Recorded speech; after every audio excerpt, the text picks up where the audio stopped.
Blog Talk Radio.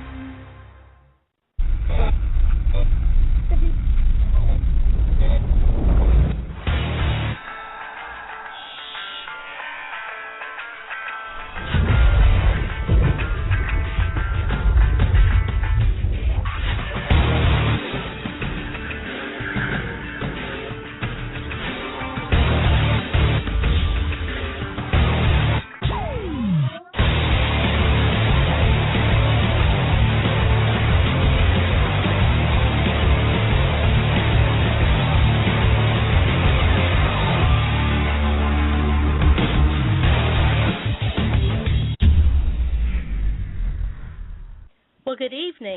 This is Wendy with Shadow Radio Wednesdays. My little buddy Justin is AWOL this evening, so it'll just be us folks here. On tonight's episode, we have Susan Bell. Hi, Wendy. It's great for us to be here. Yes, I'm with Beyond Expo, and it's in Las Vegas in October the 17th through the 19th, and it's going to be a great time. It's at the Riviera Hotel and Casino Convention Center. And we just want, we want to tell everybody about our show, bring on some of the celebrities that are going to be there, and just have a good time with you, Wendy.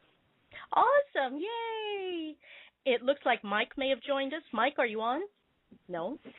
Okay. Kelly, are you there? I'm here. You all want to just go with it? Tell us about the show and about... Oh, gosh, Beyond Haunted Tours. Where do you tour at? Actually, we're going to be Beyond Haunted Tours. We're going to go to Cathedral Canyon, and that's about 45 minutes outside of Las Vegas, and it's going towards Pahrump. And out there, it's kind of desolate out there. There isn't a lot. It's not that populated. And the area is kind of a small canyon, and the legend has it that not only the earliest settlers who came to Nevada, but also the Native Americans were buried in the walls of the canyon and surrounding it. So, of course, there's said to be many, many spirits of the Native Americans as well as the settlers, the first settlers to Nevada that were, lived here, and some of them died, and, of course, they were buried in, various places. But Cathedral Canyon is actually, it's quite spooky, to be honest with you. It's a challenge to go out there at night. In fact, I'm afraid, so I'm going to just tell you straight up. It's not for the weak of heart, I don't think. But another thing I wanted to tell you is, or I wanted to tell your listeners about, is Beyond Expo is a fundraising event for the Bobby and Dean Bell Foundation. And it's a Nevada nonprofit corporation. And what we aspire to do, no pun intended, Travis, what we want to do is build the first residential college for special needs individuals. And with this college, we'll be, doing vocational training, doing spirit therapy with animals, just so many different things, photography, culinary arts. We actually... When we did the foundation, and we were looking for schools, and there are none in the United States, by the way, that are dedicated to, not a one. So we went international, and we found Derwin College. It's Derwuen in the United Kingdom. So it's in Great Britain. It's just north of London. This college for special needs was actually established by one of the royals in 1927.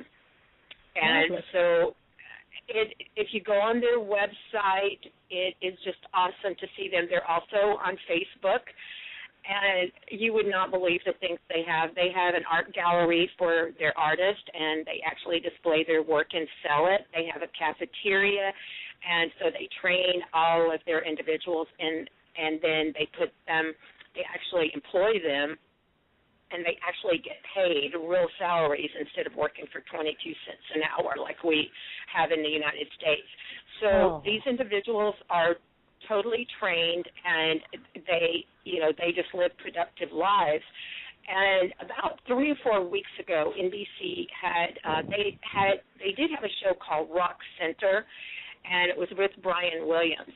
He did one of his segments on the Goodwill Industries, and during that segment, they asked him, why do you pay some of your individuals 22 cents an hour? And he said, well, it's a privilege for them to be able to work here. Oh, my gosh.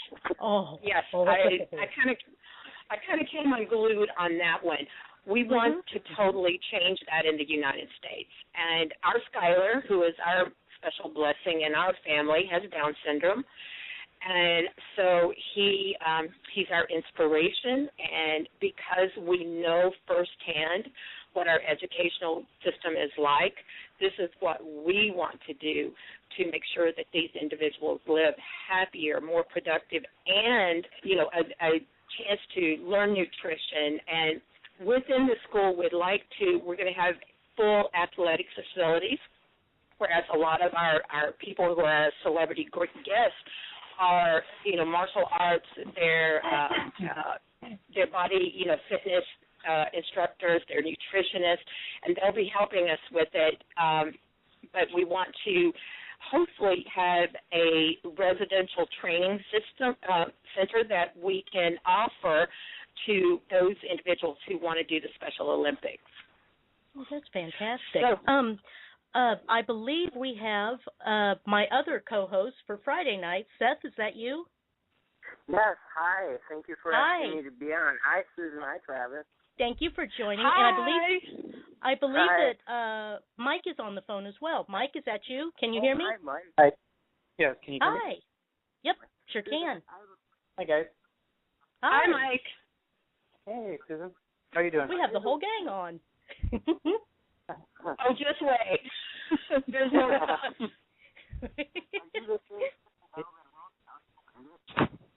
Uh-oh, somebody's barely coming through. I know. Okay. Am I coming through?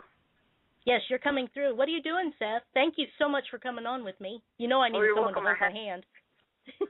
You're great, though. I just have a question for Susan. Are you the Susan Bell that wrote the Artful Edit, or is that different? That's different. Okay, sorry about that. I was trying to research you, and that came up, so I wasn't sure.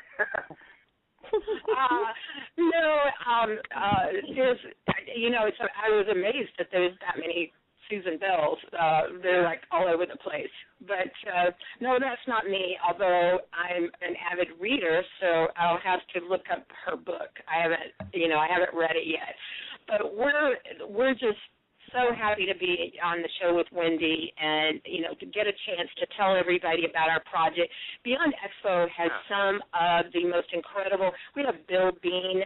Kelly is Kelly in the Raw, YouTube sensation, and just an incredible person. Mike Loop is internationally known.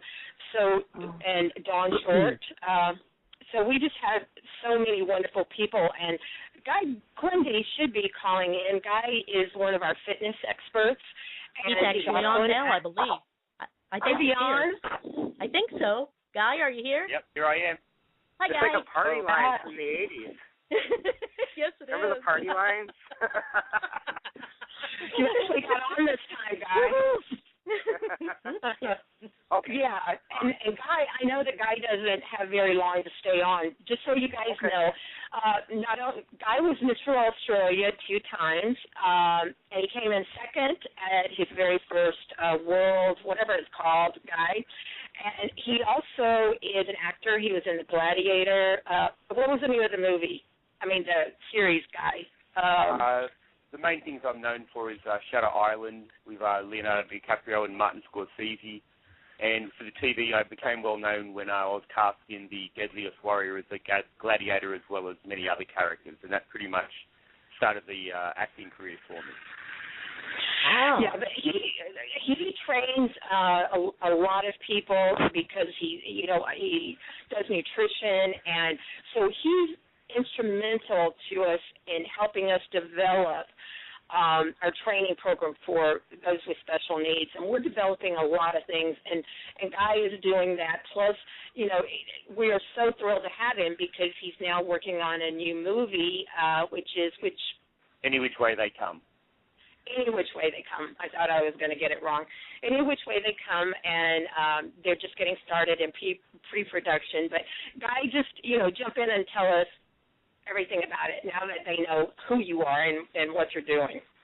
Well, thank you for the kind mention. I appreciate it, and thank you for having me on the show. Oh, our pleasure. Yeah, it's very, very exciting. The acting career started with Sean Piccinino when I was in The Deadliest Warrior.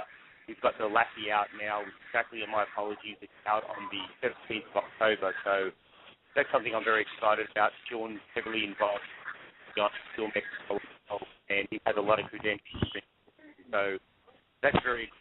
And I've recently started a production company with Dustin Wilkins, and we're actually in production of Any Which Way They Come, and we'll be appearing at the Beyond Film Expo. And a few things with one of the main stars from... Uh-oh. Guy, I think we're losing you. Yeah, that's me. Can you hear me? Yep, we can hear you now. Yeah, you're cutting out a little bit. In and out. Susan, would you be able to recap? Because you're probably familiar with what he's saying for the audience that may have missed. Hello?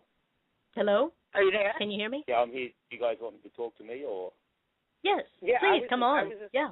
Okay. Sorry. I was just wondering if you wanted to recap. Sorry? Yeah, go ahead, guys.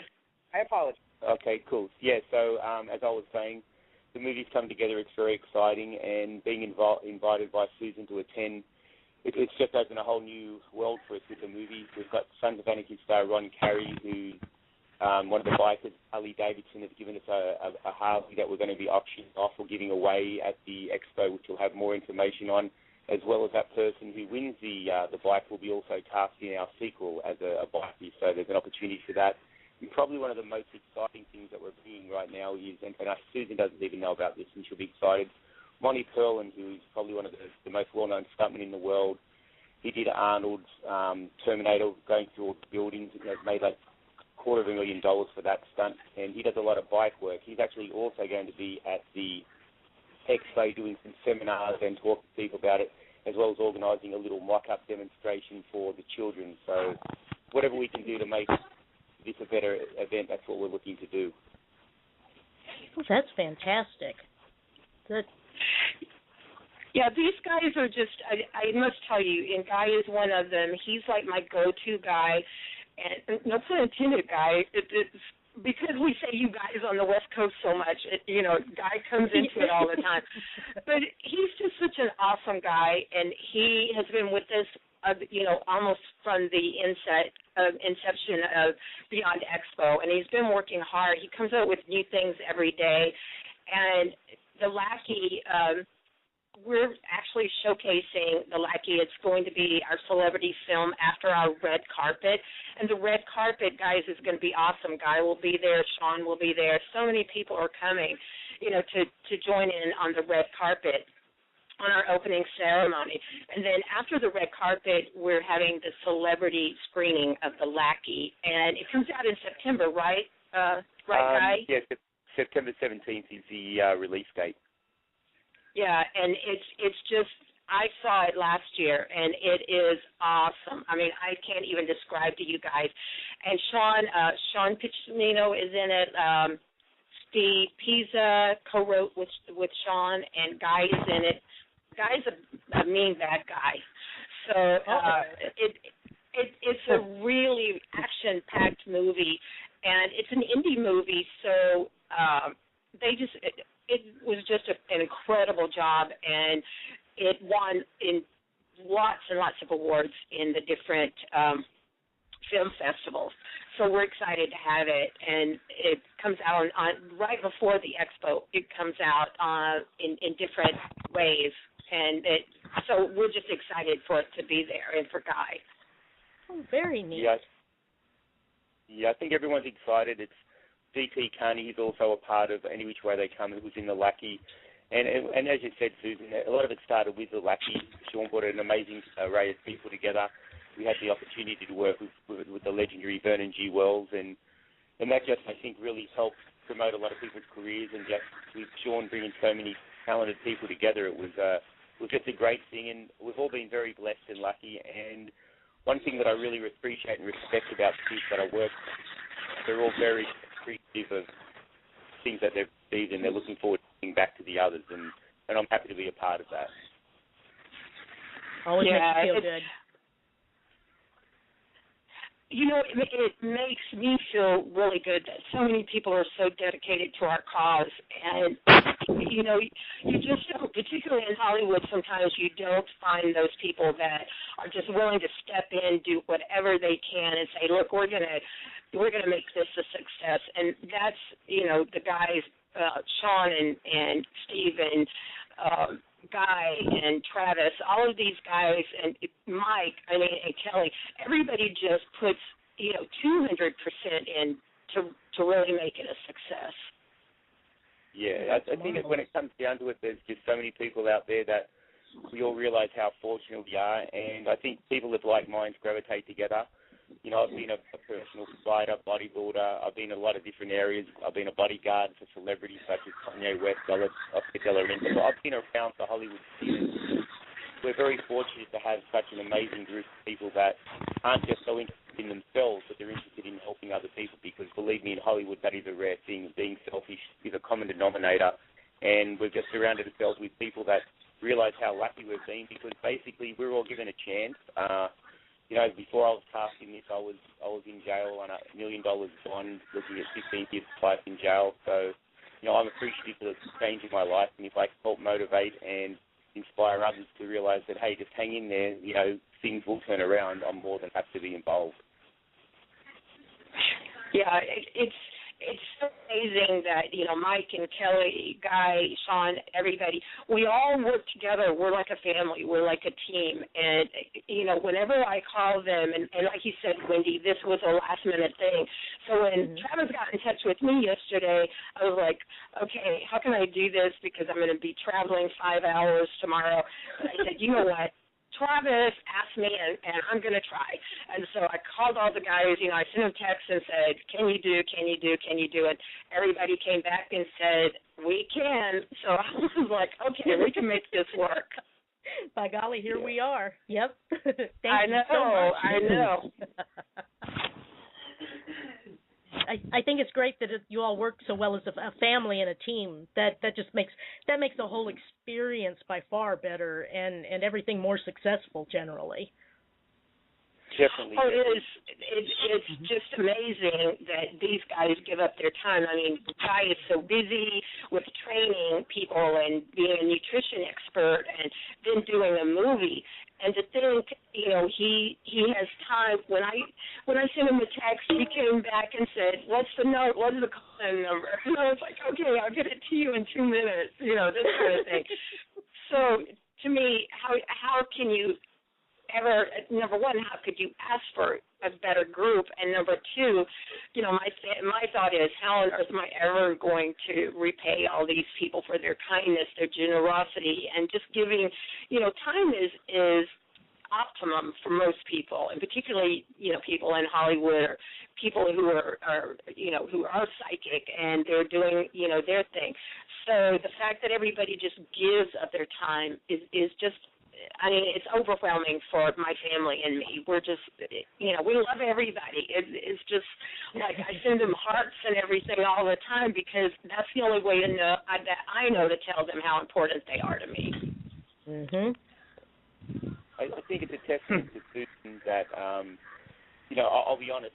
As Susan knows, when it comes to business, I'm very blunt. I can be rude because I'm famous in Hollywood for saying this to people when I'm talking to them. I say, listen, mate, I don't mean to be rude, but I'm going to be. I don't enjoy your company, and I don't believe in wasting my time. So I'm very, very to the point with people. If I feel people wasting my time, or they're not the kind of person I want to be with, you know, I've only got a certain amount of time on this planet, and I want to dedicate that time to worthwhile people and causes. So the fact that I will when Susan calls, I take the call immediately. If my assistant gets the call and I'm on set, I'll call her back immediately, just because she's such a good person and she gravitates and pulls so many good people around her. So when she says how fortunate she is for us to be involved, I think it's a more so we're fortunate to have a leader such as herself that's willing to put in the time and the effort to help others, and at the same time reach out to celebrities and everything and draw them in. If she has the ability to do that. A lot of people in Hollywood say they're going to do something, but very few actually do it, and Susan Bell's one of those people that do. Aw, thank you. That's very kind. Don't make me tear up, guys. Well, we heard it. We heard it. Sorry. I know. Wendy, are you recording this? Oh, it is recorded. Yes. Okay. I think some people are listening in. Yeah, there are. We have people in the chat room and everything. Oh, really? Oh, yeah. Okay. You know, this is I was going to tell you. I was going to tell you, Wendy, that one of the things we want your viewing audience, your listening audience, to know is that we're going to be actually shooting a movie at the expo, and we're now kind of working on getting this either with a very well-known network, either getting this as a one-time special event with them, or as a series, if we can continue it on. But all of those people coming to the expo have a big chance of getting on screen, because we're going to be kind of 24/7. We're not going to do 24/7 at the expo, but we're going to be filming the entire 8 hours or 9 hours a day. We're going to be filming.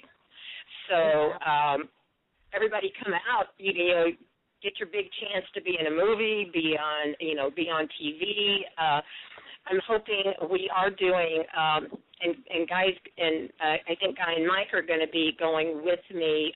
We're going to be on Fox in Las Vegas. We'll be Fox 5, and we'll be doing the morning show twice, once in August and then again in October. So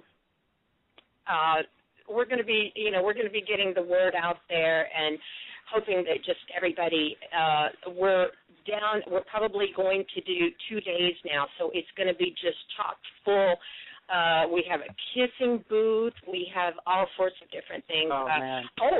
And we're doing seances, too. Both nights we'll be doing seances. So, wow. Yeah. What's the definition of seance for you? What does that look like to you? To me... Who are you asking? Wait. Whoever would answer. Yeah. Okay. Mike is going to be... I have to go ahead and say what's up, everybody. I want to say hi to Guy, Travis, Susan, and everybody that's on there. This is a great event. I want everybody to come out, and it's for a good cause. It's to help children and special needs. It's really what needs to be happening, because there's not a lot of schools out there or colleges that help special needs kids. So try to get this out there, fundraising, and make it happen. That's what we're here to do.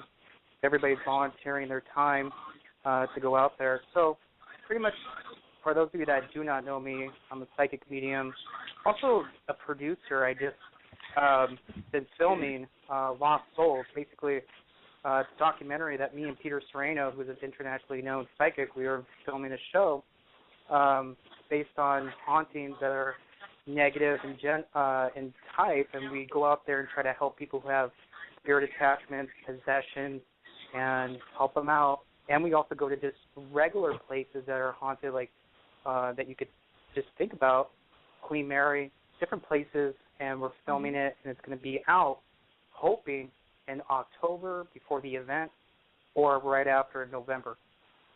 So I'm a producer doing that. Go ahead. Mm-hmm. Oh, I was just going to ask, when you're helping and everything, do you help the spirit cross on over as well?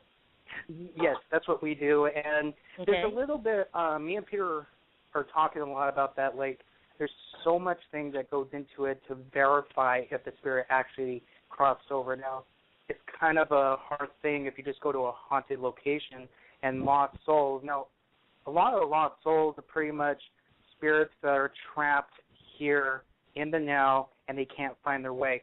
I like to think about like this. When you're walking down the street and somebody comes up to you in a car and they're asking you for some help because they're lost, and you try to give them information how to get there, that's how I kind of look at lost souls as spirits. They try to come up to people every day, but what do people do? They don't hear them, feel them, or sense them. Unless you're very highly sensitive or psychic, you can connect with the spirit and try to help them on their way. Now, there's also some types of things where people are walking down the street and a car rolls up saying, "Excuse me, can you help me?" And the person just keeps on walking, doesn't want to deal with the person. And then spirits are the same way. They try to come up to you, and they're like trying to ask for help, and then you're ignoring them, you see? And they get frustrated. Like, why is this person not understanding? Why can't they hear me? Blah, blah, blah. Or fearful, correct? Or fearful, yes. That's Just as a so in-depth perspective. So that's what we're working on. But it's a hard thing to verify that spirits do cross over. Now, with the spirit attachment or demonic possession, that's a little easier to verify that they're gone because the person who is having the spirit attachment, they're all full of negativity. So once their negativity is gone, we follow up with the family or place to see if that person's no longer have that negative energy or how they're feeling after we do this spirit release. See? So that's in ways you can actually verify things in that sense. But just random spirits around, it's a hard thing to prove. You know, being in the paranormal, all things are hard to prove. What is your process? Working on. I was just wondering what your process was for possession to releasing that spirit or attachment. Yeah, Peter Sereno, he goes ahead and he does that stuff with the possession things. He does this ritual. He has different things like holy water, and he does a lot of different type of blessings and prayer work. We haven't come across a lot of possession stuff yet, more of just spirit attachments that people start to get really, their personality changes, that type of thing, and they just feel really drained, and it's just one of those, not full possession, but just oppression. Nasty attachment. Yeah, just a nasty attachment. So we would come around there because I want to let everybody know demonic activity is very rare. You know, it's that 1%. Yeah. You know, you're not going to come in contact with it all the time, and so that's one of the things. And I've been doing this work now for 9.5 years. Yeah, and I've been working with Peter Sereno for the last 9.5 years as well. Now, you want to know about seances. The seances pretty much were, you know, it goes back a long time ago where there were seances, the Fox sisters and all this different thing where they would do a seance, and it's really was like a physical mediumship type thing where the psychic or the medium, they sit down in a circle with people, and then they try to produce this ectoplasm that comes out of their stomach, it can come out of their mouth, and spirit forms, and everybody can see it. Gross. But, you know, but here's the sad part. The sad part is there's not a lot of physical mediums anymore around. So producing this ectoplasm or spirit to manifest himself in front of the sitters and everybody that are there doesn't happen. So in today, we just go into these seances, and what we do is everybody sits in a circle, we hold hands, and we have one medium that wants to do the communicating and bring in and channel spirits. Okay. Then there's another psychic or medium who's there too that grounds everybody's energy to be centered. Now, if you have a closed mind, if you have a lot of that negativity or negative energy around you, and you're just, you know, depression or whatever the case is, you do not want to attend because it can mess things up, you know, because it's just your energy. You want to be open-minded, be positive about things, and that's what you want to do. Now, with the seance, we just let whatever it is that wants to come through. Now, sometimes you'll hear rappings, tappings on the wall. Sometimes things can move. The table can lift. You never know what type of thing. But in most general things, people's loved ones who are around in the In the circle, those spirits tend to come through, and we pass on those messages. And then sometimes we get signs. Sometimes you'll hear things flickering. If we have light, something the lights will just flicker. You know, a lot of different things happen. So when me and Peter Sereno, we did one in Columbia, California just last year in October at an event. And we did one, and we had people's loved ones coming through, but there was an audience that were there was like this little theater. It's in Columbia, California. It's a state park area, and there was like a little theater, and people were sitting down. So we had an audience, and then we had selected people, 6 people in the circle. So everybody was able to watch, and me and Peter did the communicating with the spirits, people's loved ones, and then they had an EMF meter on the floor, at the K2, and from what everybody was saying in the audience, that every time we made communication with the spirits of individuals, the K2 started flickering and lighting up like crazy, like Christmas lights. And then when we stopped talking, the lights didn't light up. Then when we started talking again with the spirits, the lights just started lighting up again. So it's really, really cool in that fashion. So there's not a lot of evidence. Sometimes like spirits going to manifest in front of you. You'll get other things, you know. But there's always a chance. You never know. So I have a question for you. Is it like when you're doing your seance, have you ever found other spirits that are outside location being drawn in while you're doing that to communicate? You know, this is actually going to be my second time doing a seance, to be honest with you. This is going to be the second time. And Peter Sereno, he's done it. He's 65 years old. He just had his birthday in February. He's been doing this work for over 40 years.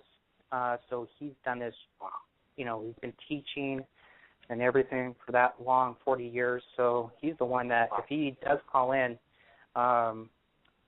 if he does call in, if he does call in, his area code is 626 number. So if you do see him, he could probably talk a little bit about his experiences. Now, there are some cases where spirits will come in from outside areas when you're doing, because when you do seances, sometimes things will just come to you because you're open and you're bringing that channel and that information. But here's the thing everybody needs to remember. When you're doing spirit work or communicating with spirits, you always want to ask for the highest vibrations and the highest vibrations only.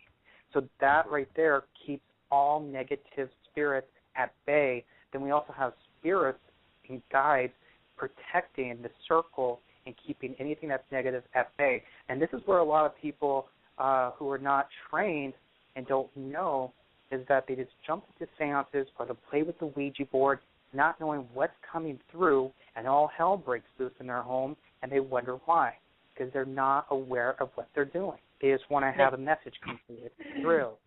Then blame the board for being evil and bad. Exactly. Yeah. Exactly. And I just want to mention this as well. A lot of people ask me, what's the difference between, you know, communicating with spirits as a psychic, because you know how people worry, okay, the Ouija board opens a portal, okay? Well, you really think about this. You're playing with the Ouija board, you're trying to communicate with spirits. That's what you're trying to do, get messages, right?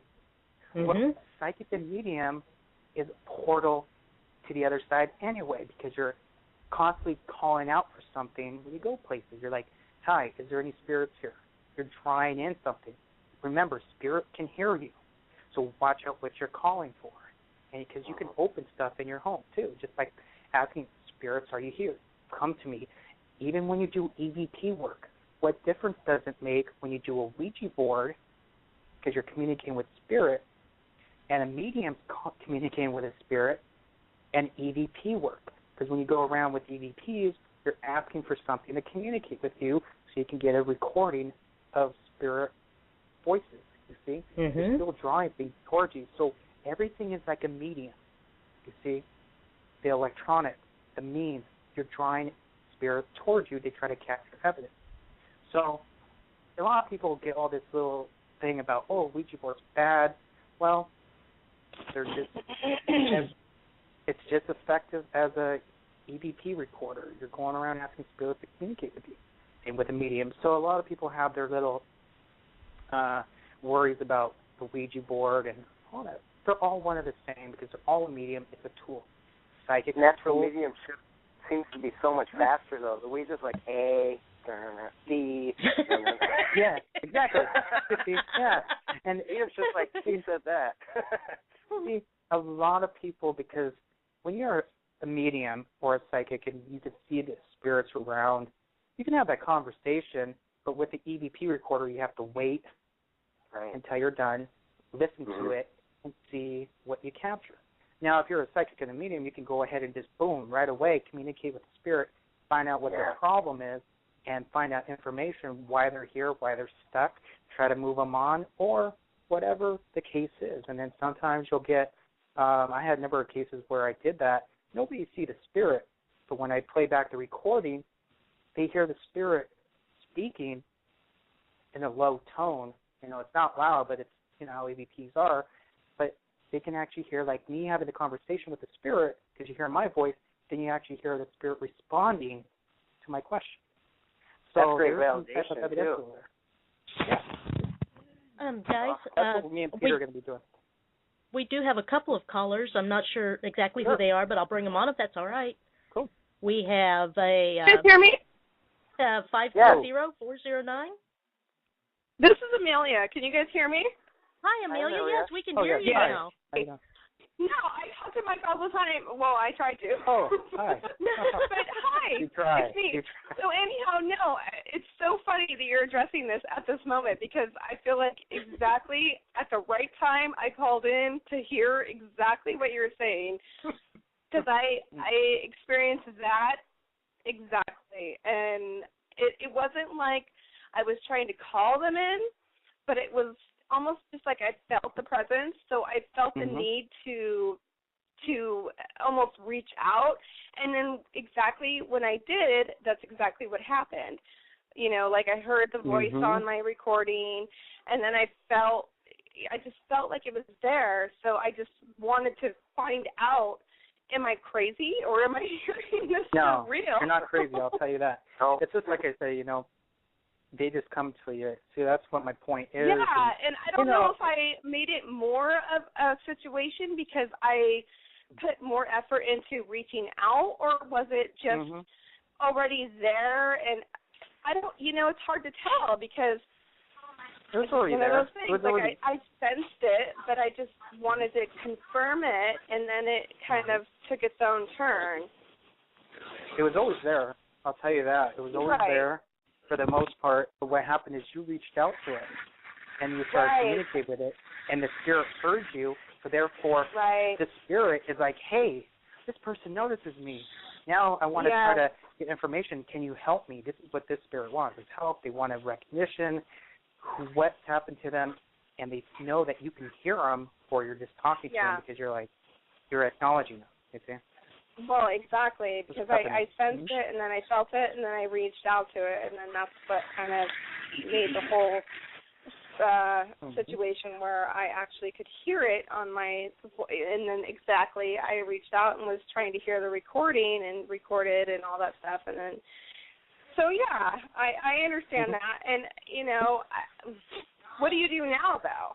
Because I don't feel like it's necessarily bothersome or troubling, but I do know now I'm aware. What it is, it's really asking, it's really wanting some help because it's always been there. I feel like there was something that happened on the land that's there. Yeah, there was. And you see, and therefore it's looking for help. You see, I think there was more than one thing that happened on this land. I think, we live on an area where it's a Maidu reservation area. And then, so not just that, but there was also a shooting that happened a couple years ago, and I could actually see visibly through my window and actually hear the gunshots from my apartment and actually saw the white sheet of the person who died visibly through my bedroom window.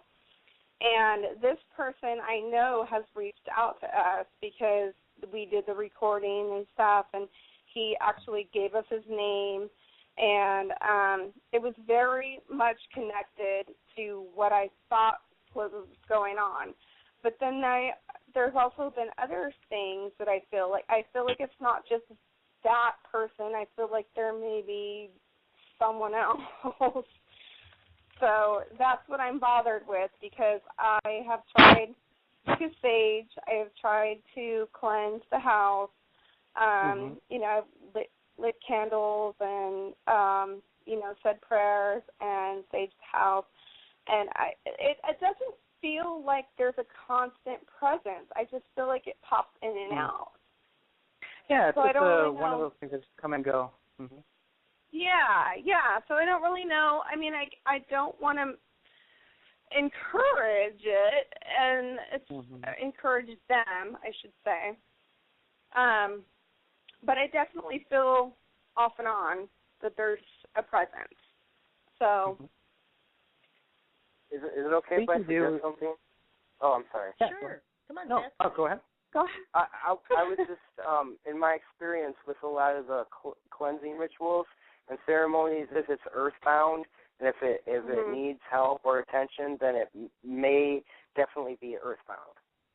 Okay. Because it hasn't gotten exactly what it needs. So perhaps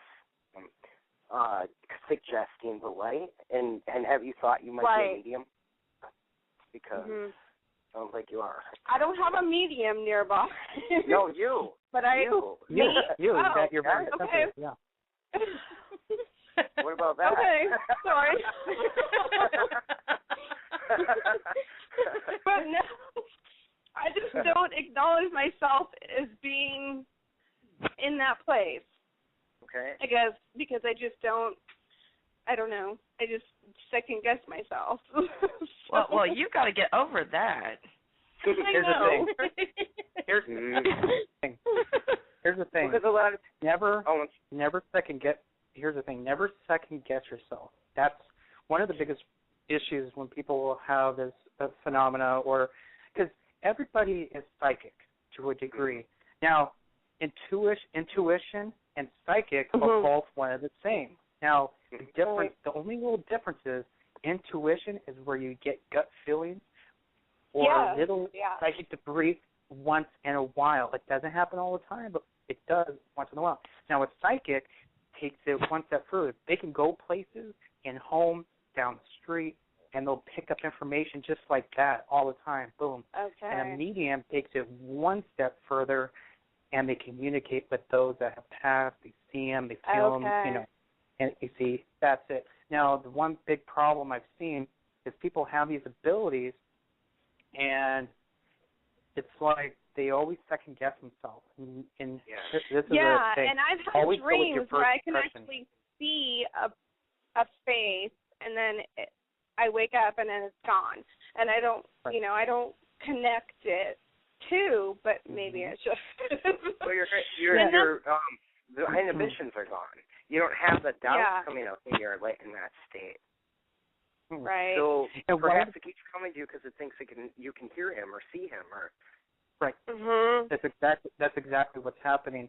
And you're right, and I don't see them. I can sense and feel like I don't know if I remember telling you, but I've actually have felt somebody like grazing their fingers on my arm, and then I took my arm in the sheets, and then the next thing I know, my leg was out, and then I could feel like a grazing on my leg, and then I took my leg in, and then once I did that, then I could feel it on my face.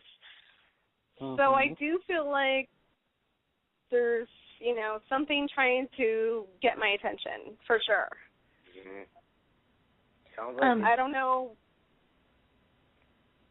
Oh, we have one more caller. We have one more caller coming in. Are we? Okay. Are we close? Okay. We have George Lopez on the line. Hi, George. Good evening, everybody. How you doing tonight? Thanks for taking my call. Oh, absolutely. Thanks for holding so long. No worries. No, I wanted to comment. I was so thankful for what Susan said earlier, taking us out of the dark ages and not blaming it on the tools, but really understanding that it's the individuals in this field, even the people who feel that they become attacked and they blame it on a Ouija board or a dowsing rod session or an Ovilus session or EVP session, that it's really the individual. And I'm so thankful that people are now starting to become aware of it, much more so now. In a positive way, or do you feel like it's people bringing that on to themselves, or do you feel like it's just certain people just have that ability to just be open to that and then they kind of receive? The way we've been looking at it is retractors and receptors. There are people who push away that energy and people who are just almost beacons. And sometimes it may not necessarily be benevolent. It might be something that's damaging or harmful, and they have to and understand the risks before they even think about getting into this field. And Susan will tell you a lot of the times the psychics can pick up on those individuals, and correct me if I'm wrong, Susan, but certain issues going on in their life where it makes them a dependent, whether it's sexual, physical abuse, alcohol dependency, chemical dependency of any sort, but it opens them up to be attacked by something malevolent out there. It's that the kind of energy that they present out there, and it attract these things. Mm-hmm. Do you think that people who have anxiety, because I have a big problem with anxiety, and I've, always felt that maybe my anxiety is not just mentally, it's maybe that I'm feeling it physically and that I'm just not able to tap into what's going on. Picking up from others. Do you guys think that that's a possibility? I do. I vote for yes. Yeah. Yes. Empath. It's a huge empath quality I found. Mm-hmm. It puts it in a perspective where you have to understand, again, what the risks are involved with this, because we're dealing with the unknown. And right, and which I don't want to put myself at risk in any which way or form, but I do feel like that there are many, many, many, many times where there have been places and times in my life where I feel like there's just anxiety for no which reason, why, or form. There's no reason to be having that. And then all of a sudden I feel like just almost panicked. And I don't really know how to deal with it because I don't know what the cause is. That's where someone like Susan comes into play with her experience of what they call cocooning. They put this protective shell around themselves mentally. And you're talking about the mental anxiety becoming your vibration? Absolutely. But if some people will do a prayer, and the prayer is not really God coming down and protecting them, but they're kind of protecting themselves. They are now psychologically believing they're protected by God, therefore things won't attack them. They're more enforced and strengthened. Susan, am I off base on that or no? Susan? Okay. Are you there? Yes, I'm listening. Hello. Okay. Okay. I think fear is kind of everybody's enemy, and particularly if you don't know what you're doing. Like someone like Mike is such an expert on this, and he knows very well. And in fact, he and Peter tell me you got to get rid of the fear. You got to, and I seriously understand what she's talking about the anxiety and everything, because sometimes it's things are trying to get to you, either to warn you or to tell you. Yeah. I get forebodings, and it's like, oh gosh, where is this coming from? I just feel this way, and most of the time I've learned to act on that if I have a reason. And I'll just give you an example. Last Friday, we were supposed to travel back to Las Vegas. I just had this incredible anxiety, this foreboding. It's like, don't do it. I do that. And so I said, okay, and we worked out something, and we didn't come. Well, come to find out, there was a huge storm in Las Vegas, and it was being, they had flooding, they had, 50, 60 mile an hour winds, they had lightning of, just incredible proportions. And so we would have been caught in that had we come. And so then I knew why I didn't want to come. It was just so strong. And most of the time now I have learned to really listen to those things. And I think fear sometimes keeps you from doing that. And so you have to kind of go with what you're thinking. And when you're talking about seeing things in your dreams, that's what my family does. We see everything in dreams. And sometimes it's just incredibly frightening. For example, I dreamed the entire event months before my only sibling, my brother, passed away. I dreamed about him in the casket. I dreamed about him at the hospice. Verbatim, everything I dreamed came to pass. And so what happens is it's just, you get this incredible feeling. And, I called my mom and I told her the dreams were at different times. But the very last thing that happened, and I'll share this with you guys really quickly instead of going through everything, I actually, got home and I helped my brother get out of the hospice. He actually went home, and 35 days later, I got the call that he had passed away. Well, that was on September the 30th. On the next morning, about 3 o'clock in the morning, which is usually when our dreams come, I had the most incredible dream of my life. I dreamed that my dad came down and he picked my brother up in his arms and he took him. It was just all white, all light, completely white. And the only thing that I could feel, that I could see, was love. And I saw my grandparents. I saw everybody. So that's beautiful. I really felt that my dad was telling me, "Don't worry, I came to get your brother. Don't worry." And so that to me was probably the most precious gift I've ever known. That's beautiful. I believe in dreams, absolutely. There's been many dreams that I've had that were very, very vivid. I've had a dream in my youth that was not so fabulous, that haunted me forever in my life, and it was that I was with my cousins, and it was very demonic, and it scared me still to this day. And it was that we were at a park, and I know this didn't happen in real life, but we were at a park, and we had a picnic, and we were swinging as we go back to the picnic area. The whole picnic was on the ground, and on the table, the bench that we were at, there was all kinds of satanic writing on it, and it put the fear in me of the devil. It made me feel so scared. And so I felt at that time, I was like, oh my gosh, I believe in God, but that made put the fear in the devil in me. That made me feel so afraid. But then there's been times in my adult life that I just recently had where I vividly can remember an angel that reached out to me, and it was kind of an out-of-body experience.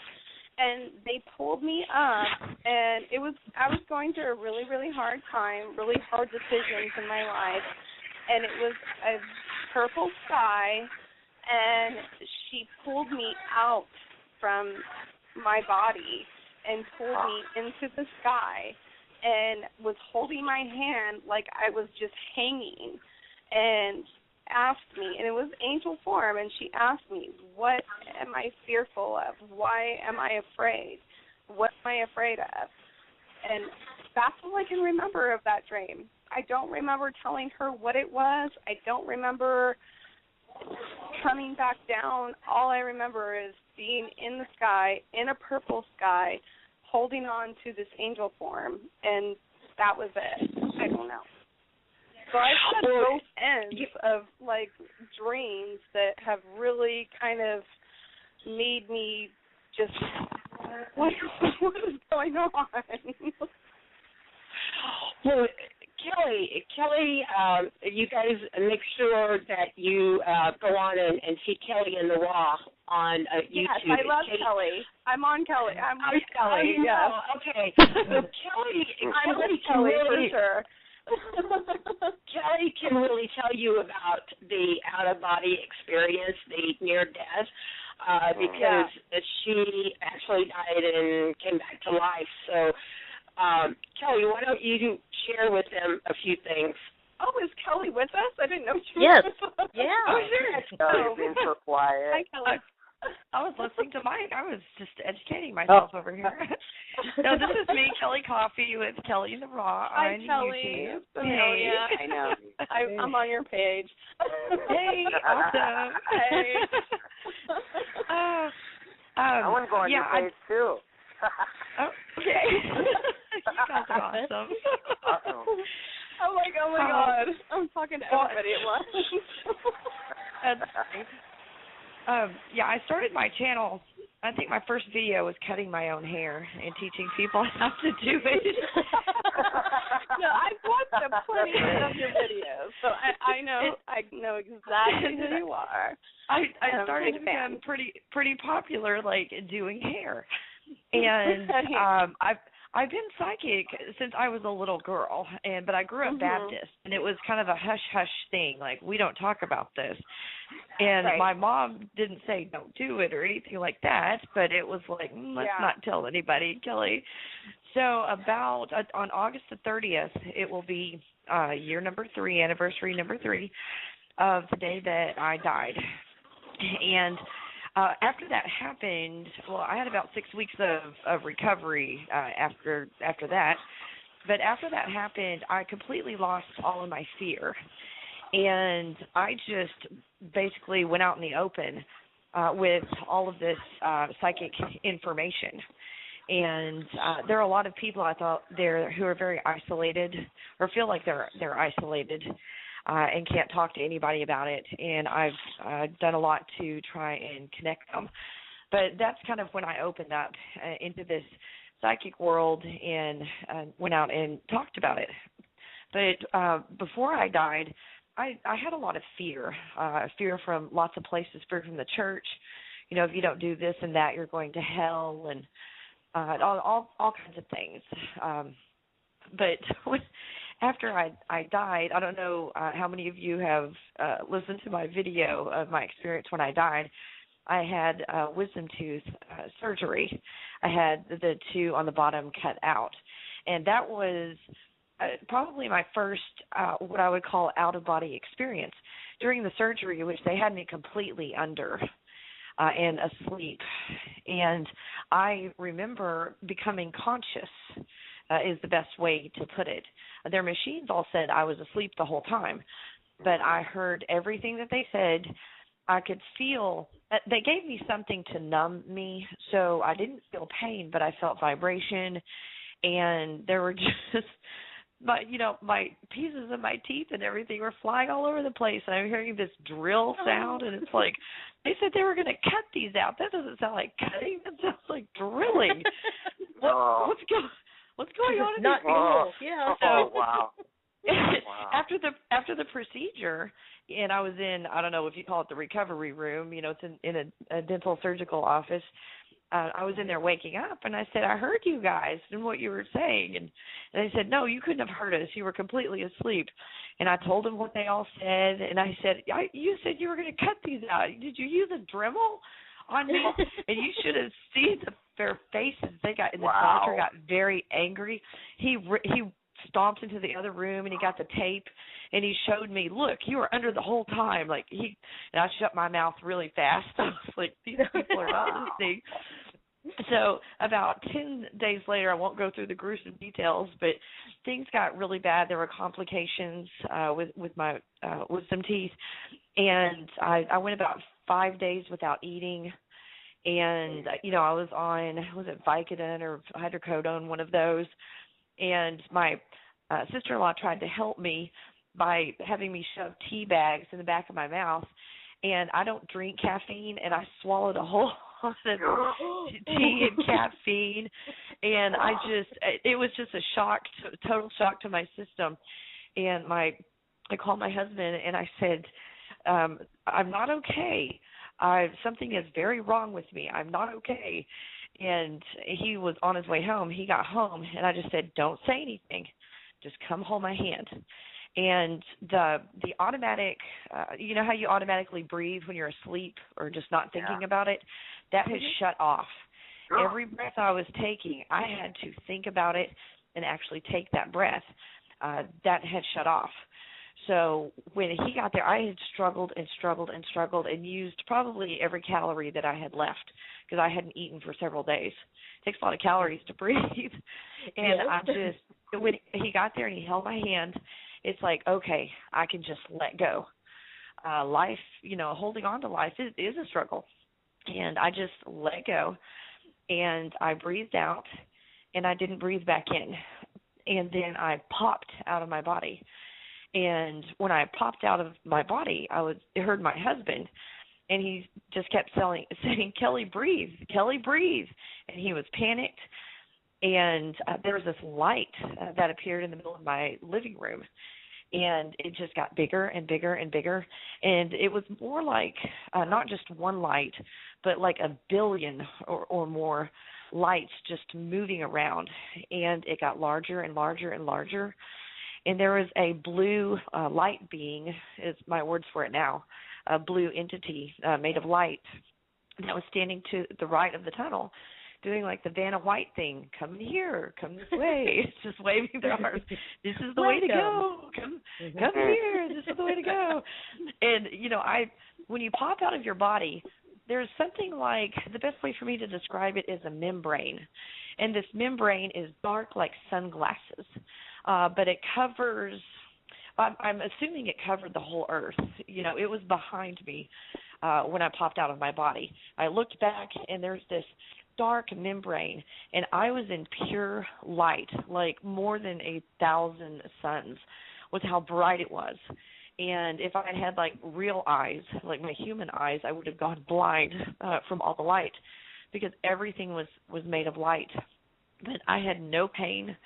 I was completely weightless and just full of love. Like the light was love. There's no other way to describe it. But the light itself was made of love. It was love.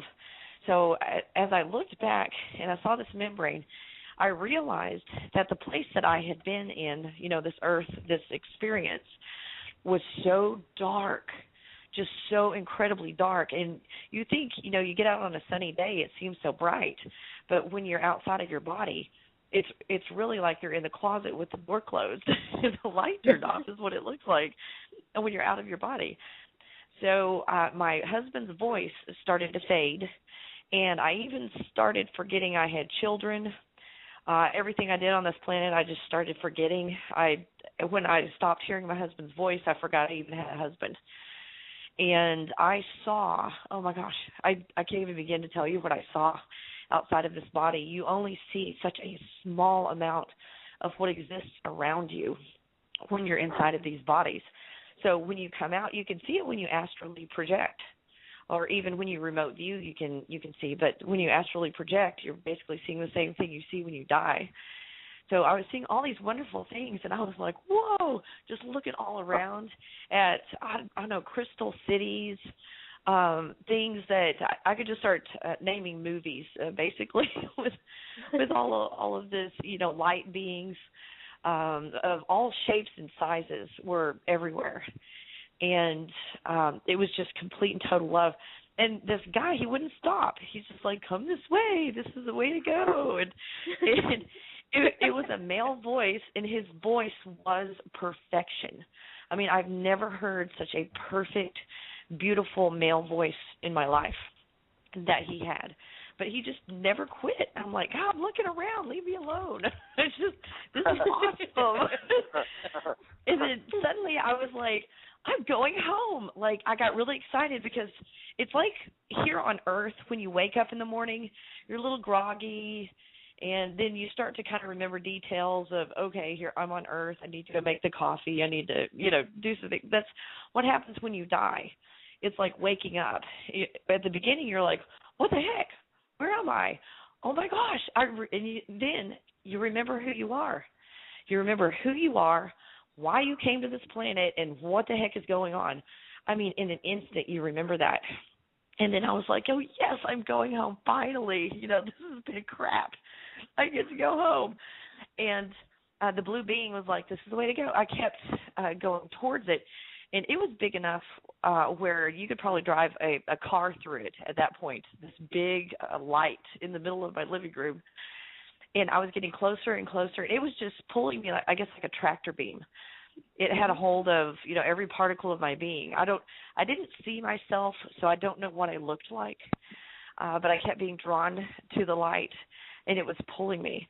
And just he kept beckoning, this is the way to go. He said, I was almost to the light, and he said, it's your time to go. And something inside of me clicked when he said that. And I said, no, it's not my time to go. I have to go back. And instantly, without a struggle, without a fight, nothing, he stopped talking. I started to go backwards, back towards my body that was way down below me on the recliner. And I started to go back and back and back. And then suddenly it was like a truck ran over me. It was so hard. It hurt so bad being forced back into my body. And suddenly I had not only all the pain of, my teeth and my mouth, but I felt like I weighed 1,000 pounds after you're absolutely weightless. And at that time, I heard my husband. He was very panicked. He said, Kelly, breathe. Kelly, breathe. He was very panicked at that point. And then suddenly I realized, oh, I have to breathe now. So I took in a breath, and I started breathing. And I told instantly, I knew exactly what I needed to do to be okay and to get over this and to stay alive. And to get through this. So I gave my husband some specific instructions, to go to the store and get some things that I needed to help me. And he did that, and I'm back here. But when you leave your body, you instantly know everything. You're connected. You realize you're connected to the entire universe. So when you come back inside of your body here in this experience that we're having, you automatically know after you've died how to do a lot of stuff.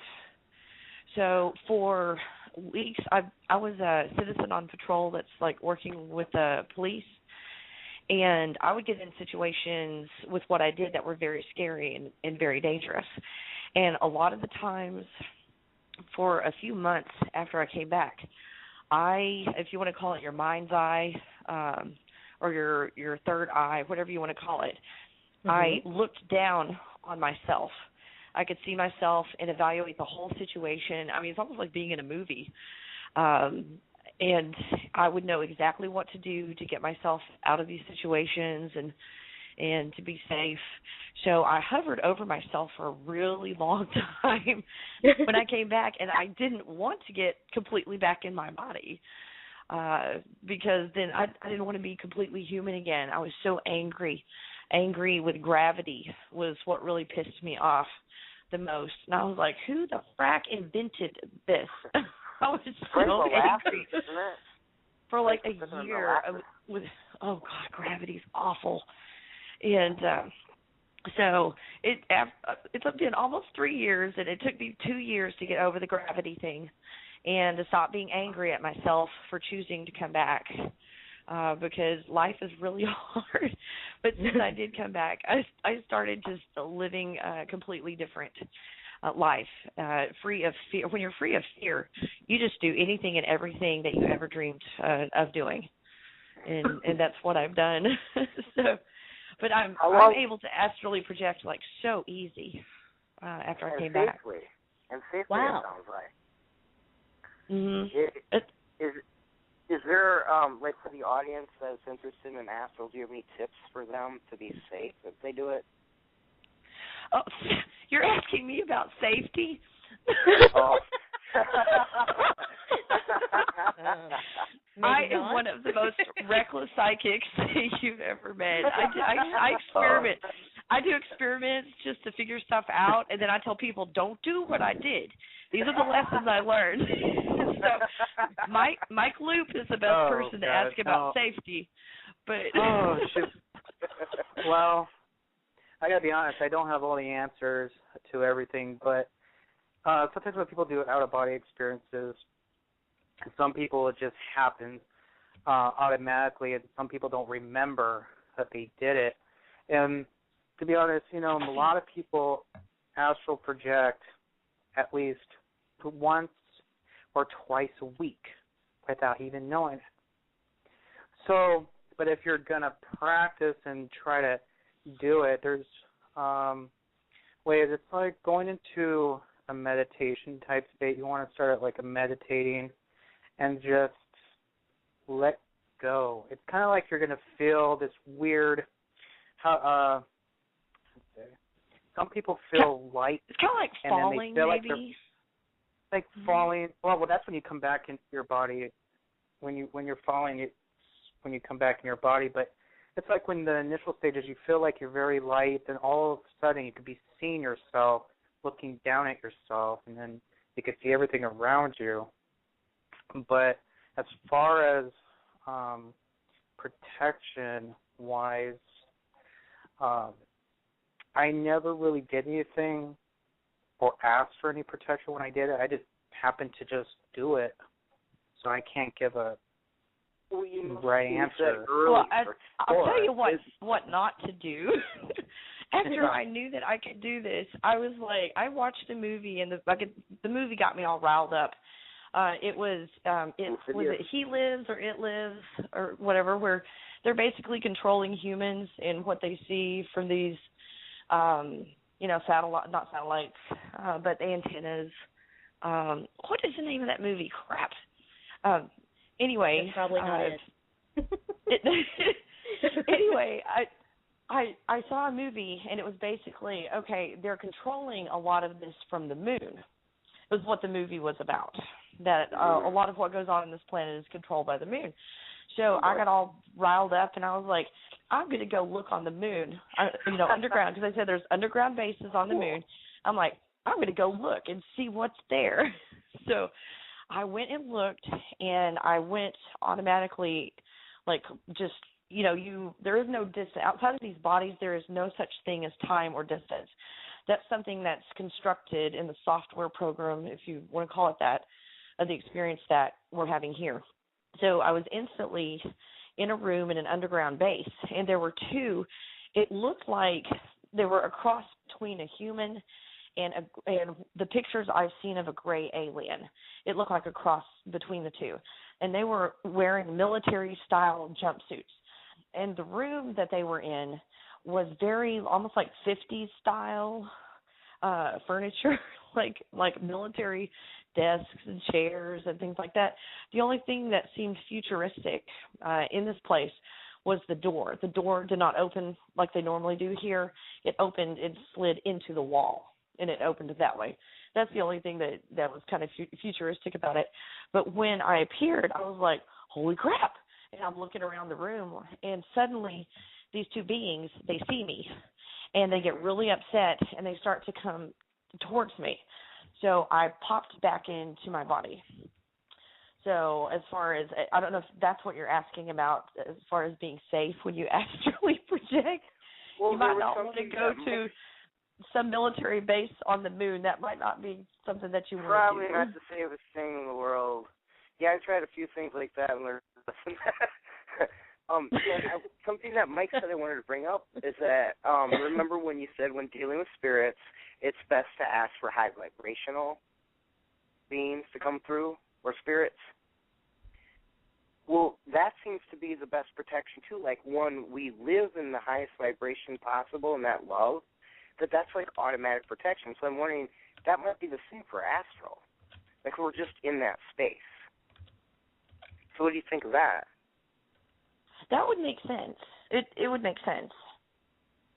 Maybe since you came back that you're just existing in that higher vibration because you may have brought it with you. I mean, it sounds so beautiful. And like you said, complete love.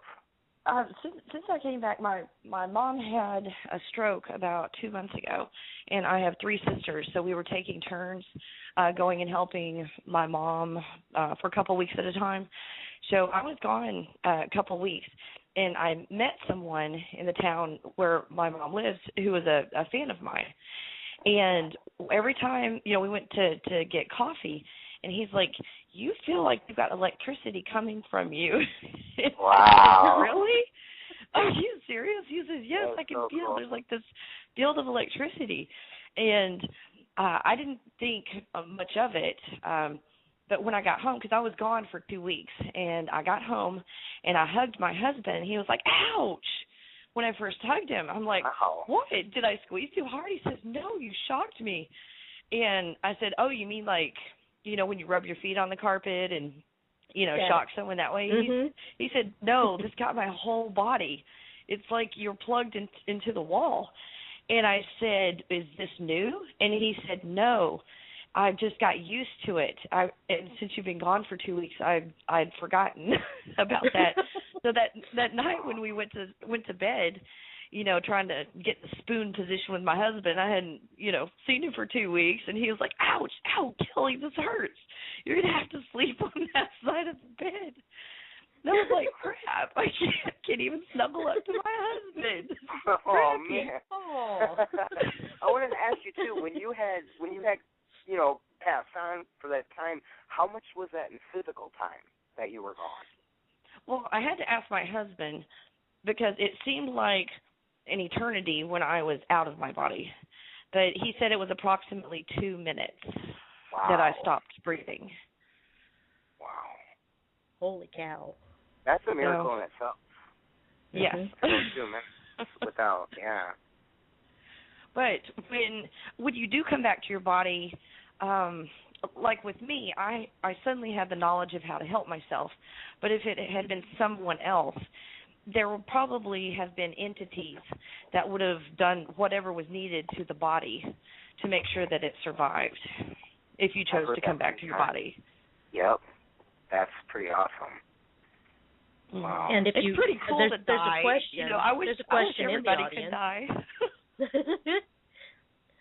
What happens sorry, if you can can't get back? that? Yeah. What happens if you can't get back into your body? Oh, you That's always a question come back. from Al Murata. Okay. I hope I said that right. Oh gosh. I mean, that's my experience, and from what I've heard from everybody, you always come back to your body. And if you're startled like I was on the moon, I instantly came back into my body. But what I heard from, there's an institute that does this all the time that has a special thing you listen to for, I don't know, an hour or so. It's a bunch of, tones and music and such that people were scared that they wouldn't come back to their body. And they said, well, you will always come back when you need to pee. Once your body needs to pee, it sends a signal to your brain. And don't worry about getting lost out there too long. As soon as you need to pee, you'll automatically come right back into your body. I like it. It's like a safety word.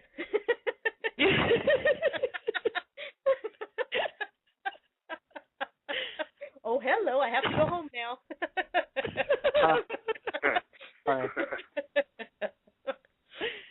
Sorry. Can we say this is totally playing outside the sandbox? Yes. I love that. That's funny. It's one of my great favorite. conversation. Yeah, it's one of my favorite expressions. If I'm talking to my daughters or something, and they're not paying attention to me, and I would say, Jamie, are you playing outside the sandbox right now? and she's like, no, Mom, I'm just tuning you out. I was like, oh, okay. Wow. Yeah, let me just mention, Kelly, just get back on really quick with the Beyond Expo. What are you going to be doing? Let everybody know what you're going to be doing at Beyond Expo, where you're going to be, the encounters, things you're going to be teaching.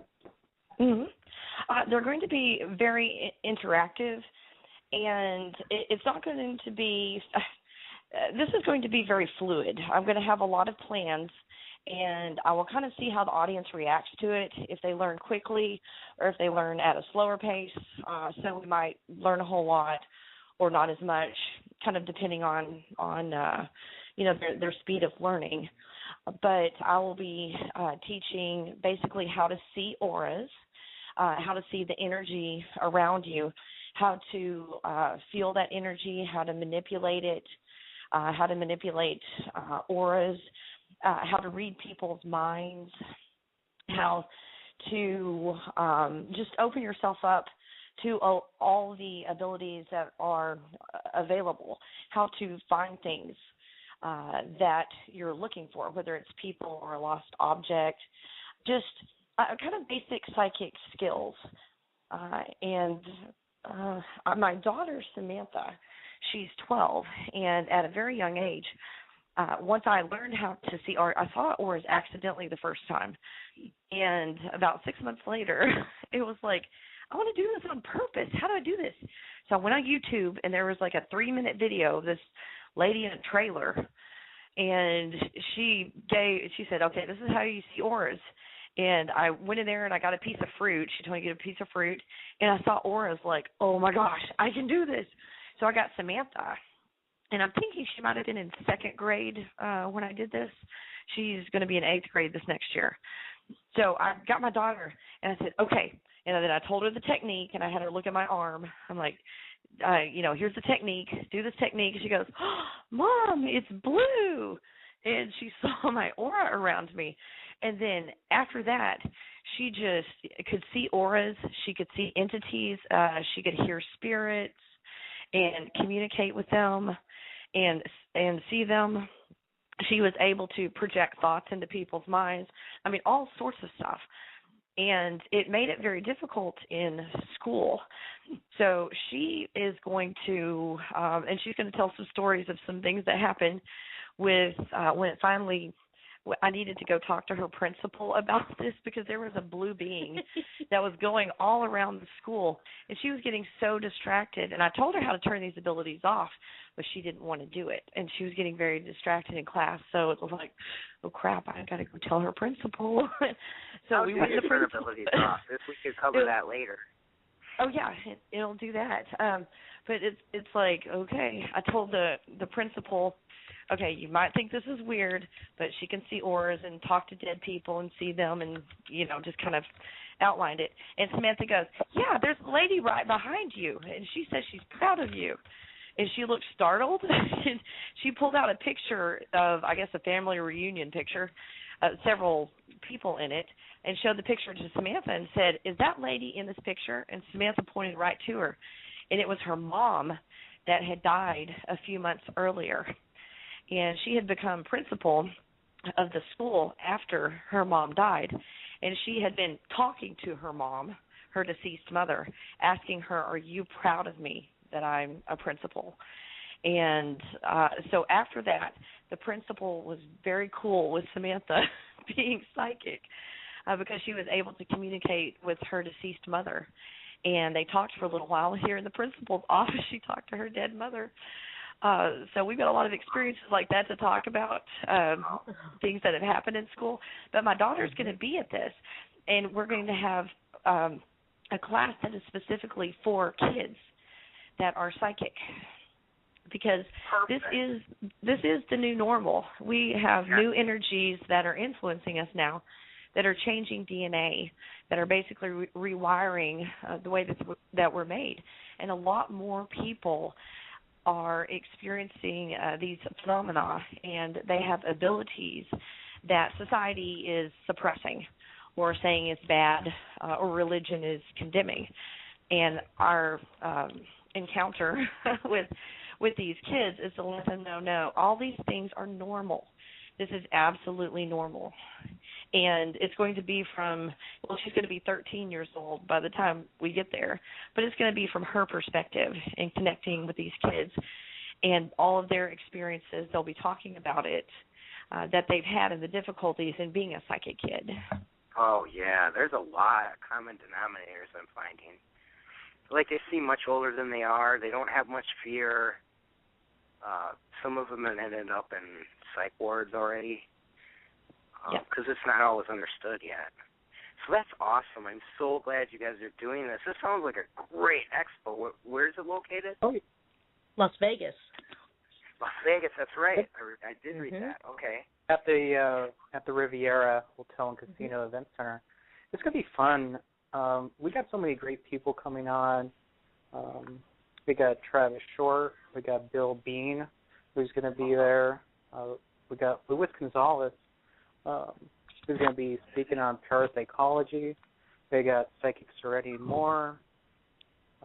We got Craig Avery, who's going to come from the UK, and he's going to be talking about his new movie that's coming out. And another individual by the name of Henry. I'm on my computer, so I don't know. I can't remember his last name, but if you go to BeyondExpoLasVegas.com, you can see all the people that are coming. It's going to be great. Peter Serrano is going to be doing there. But basically what me and him are going to do, like, we're doing the seance. We're also going to be doing teaching, spirit communication, what it's all about, the different methods you can use in your daily lives to communicate with spirits yourself. Then we're going to go ahead and give a demonstration of how we communicate with loved ones who have passed, to select the people in the audience or watching. And then we're going to be doing a psychic development class for 2 hours, which basically you're going to be able to come in there, learn how to better align your chakras, go into a deep meditation and meet your loved ones or spiritual guides that could take you on a journey. Then we're going to teach you all sorts of the different things that you can't really, find in your local area, because there's not a lot of metaphysical places that you can go to go in person and learn. Not that much. So, no, not that much in one quick. That's pretty awesome. Have you guys thought of touring a little bit? The different states? We're going to be doing a lot of different things now. We've kind of got a group that, we're all going to be working together and doing a lot of things. We hope to be able to do a reality show as well. And hopefully we'll go to different cities and we'll do things within those cities. And so we've got a lot of exciting things that are coming up that we're working on. But one of the things I want to stress, like for the seances, there's only 2 nights, and we can only take 12 people each night. So these are going to be extremely limited. The same way, we can only take maybe between 20 and 30 in each one of the encounters. We want everybody to know that these are going to be interactive, and so we really don't want to call them seminars because we don't want them to think that it's going to be some boring lecture or that kind of thing. So we're calling them encounters. Not only is Mike and Kelly going to be working with these, but also Dawn Short, who is a shaman, and she's going to be doing an encounter on shaman, and she's also going to... Is that the correct pronunciation? Because a lot of people say shaman. It could be either one. I call it shaman. And I like that. Susan's special. She can say whatever she wants. I like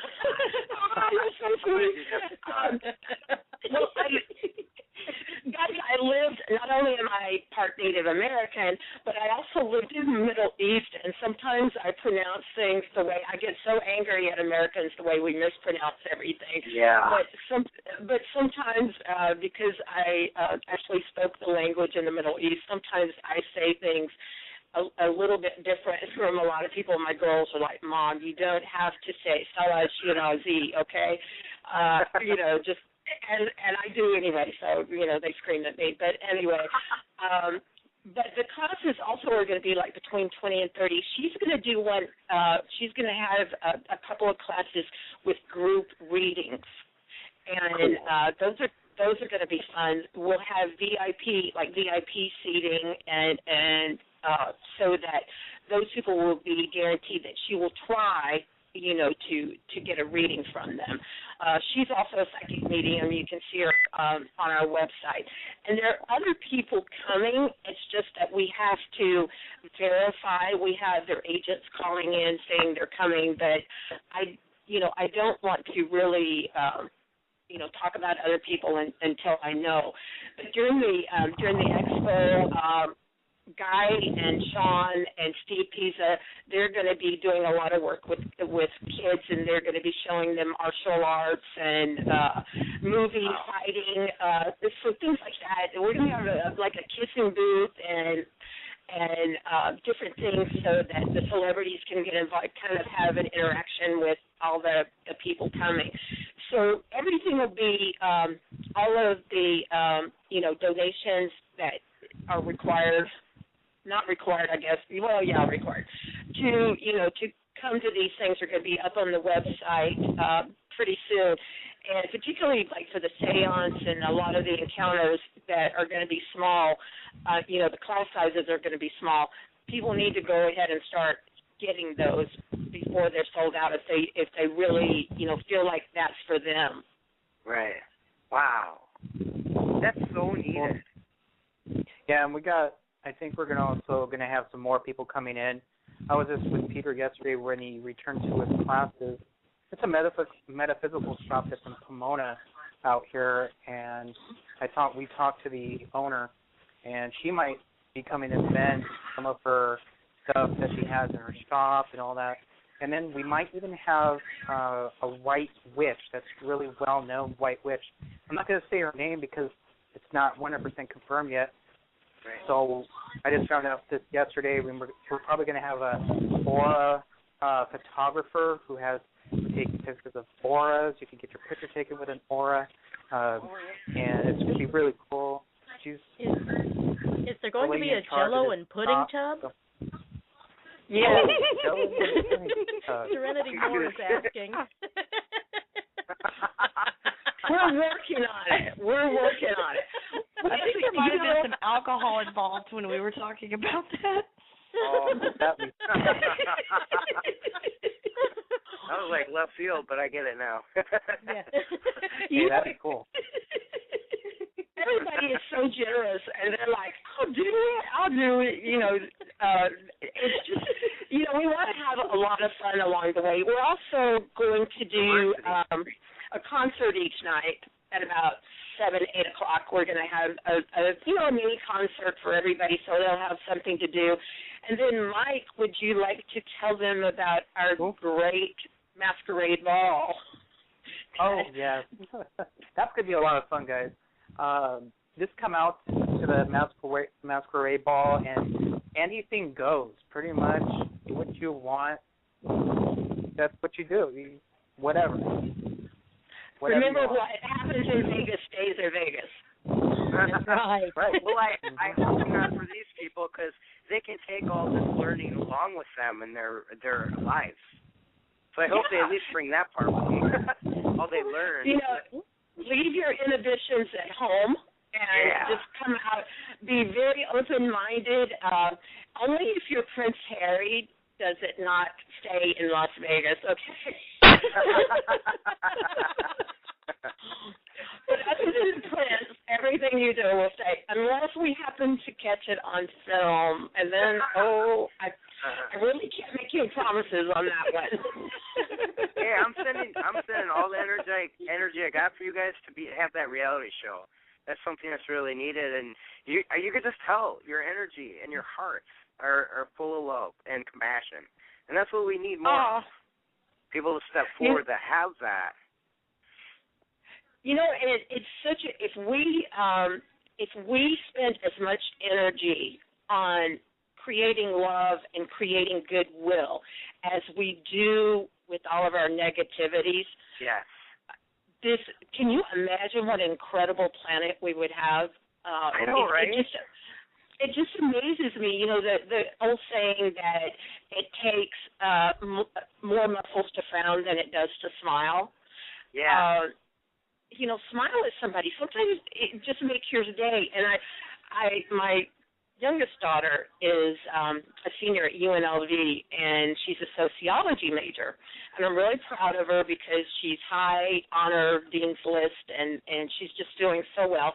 And she just got scholarships to study abroad this coming January. So she'll be going to Germany. She's doing a lot of sociological studies there.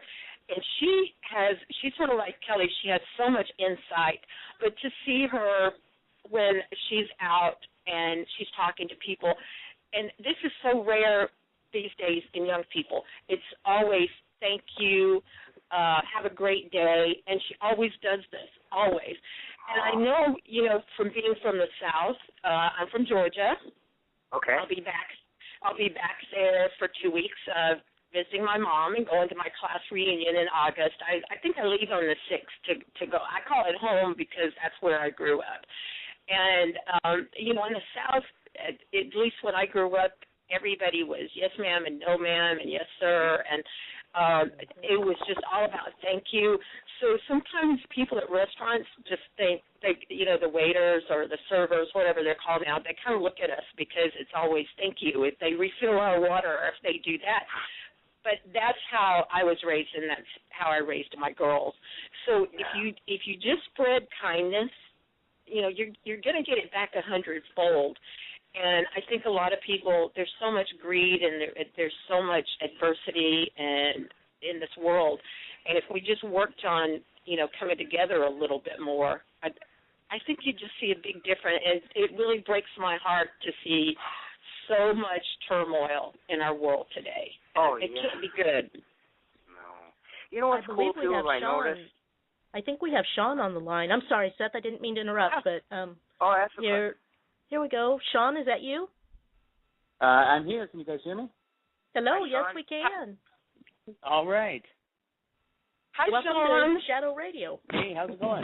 For you guys who you heard with Guy, we were talking about the lackey.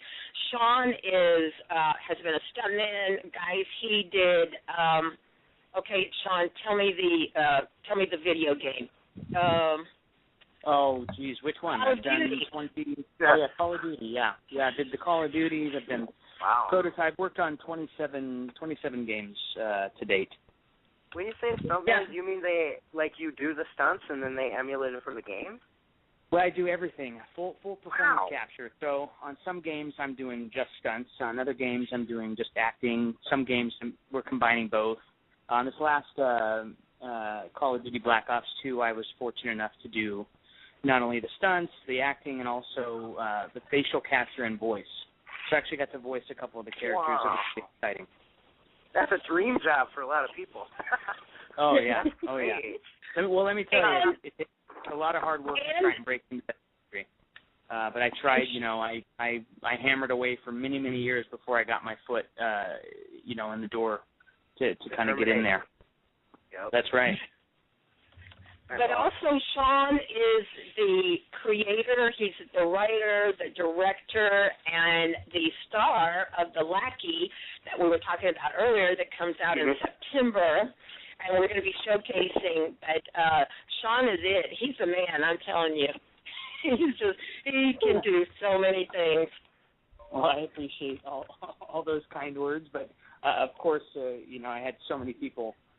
You know, great team behind The Lackey. So, you know, of course, I'm not doing all that work on my own. There's so many amazing, wonderfully talented people that helped that project come together.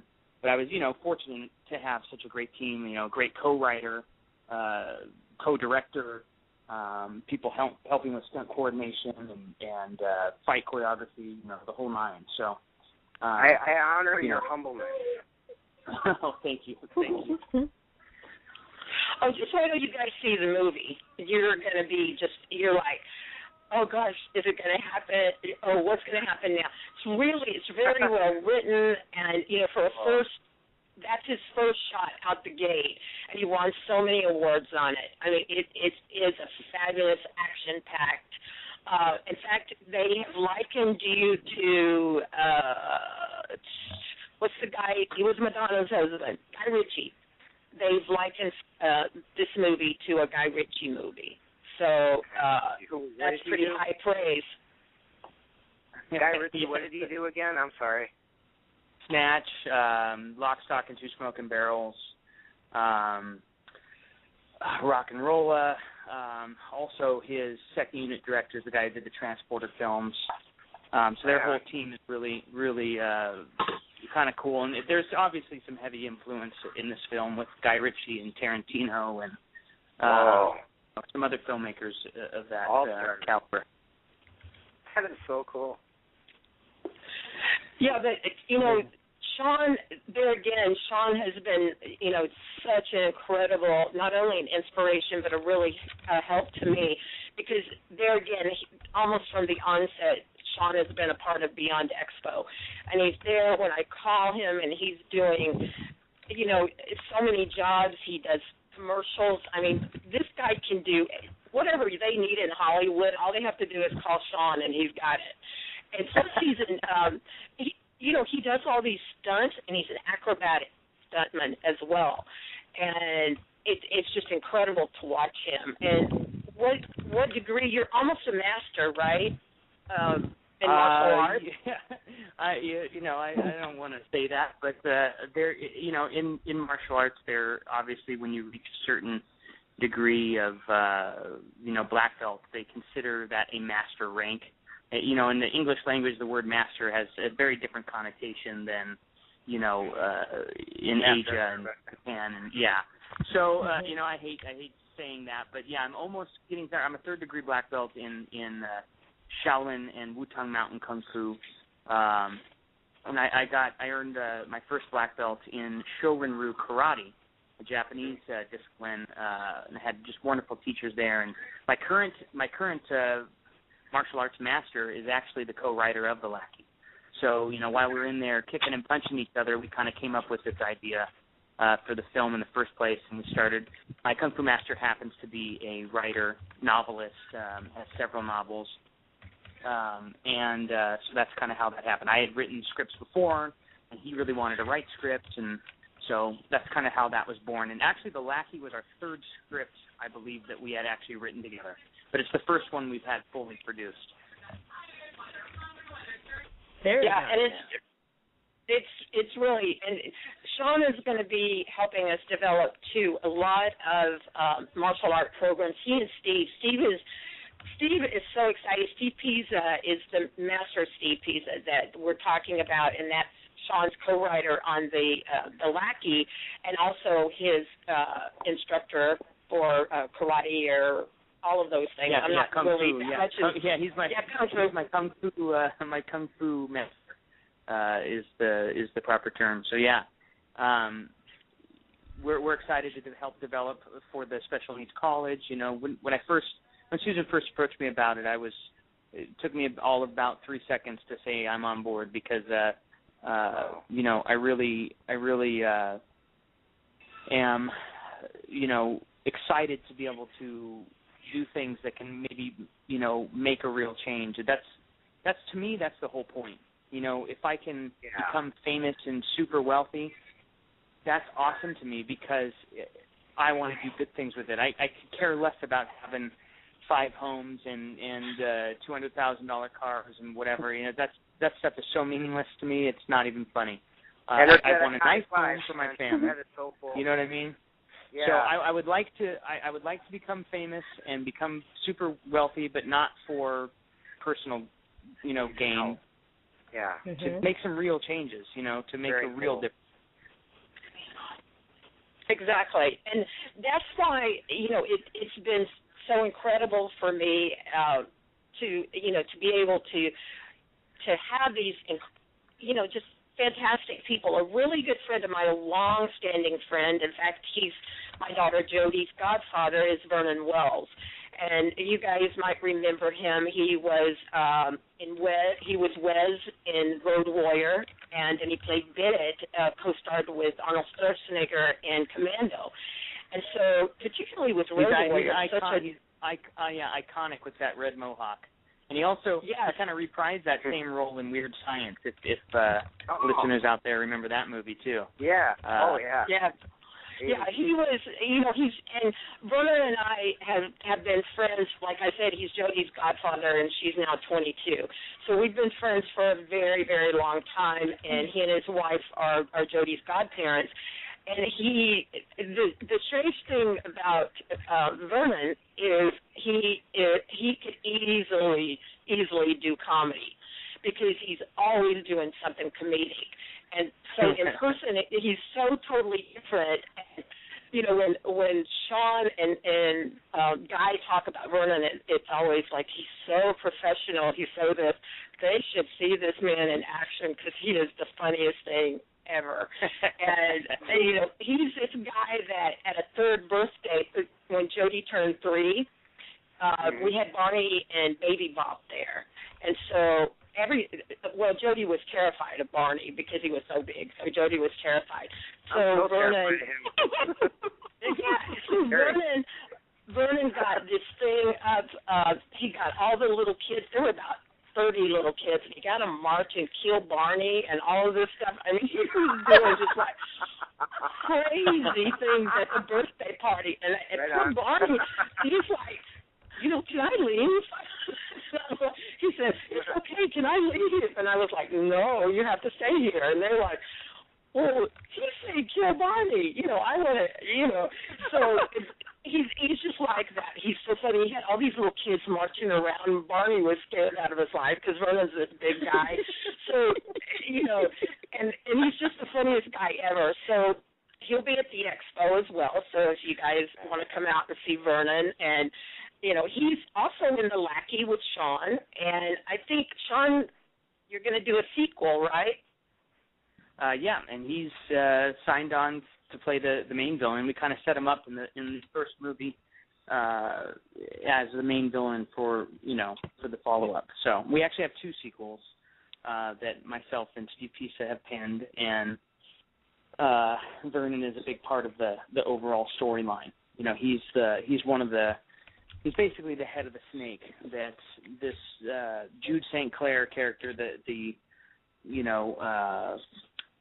quote unquote hero of the story, has to cut off. He's got to take Vernon's character down, which is Mr. Declan.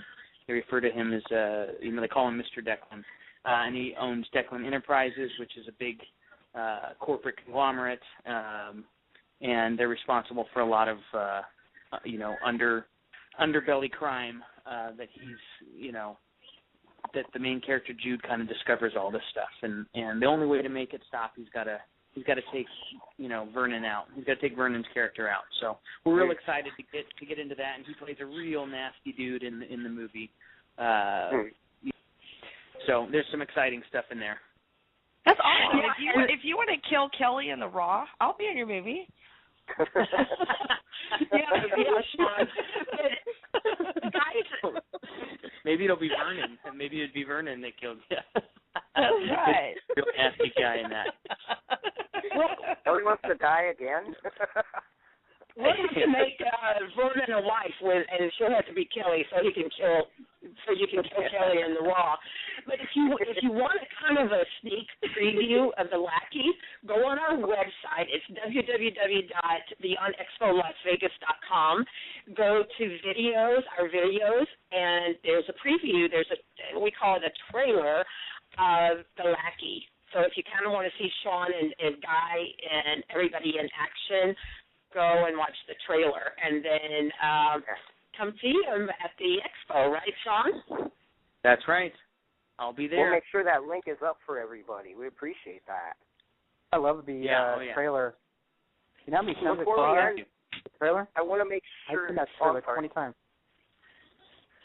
I just want to say I want to make sure, I don't mean to interrupt, about if anybody had anything else they wanted to say before it ends.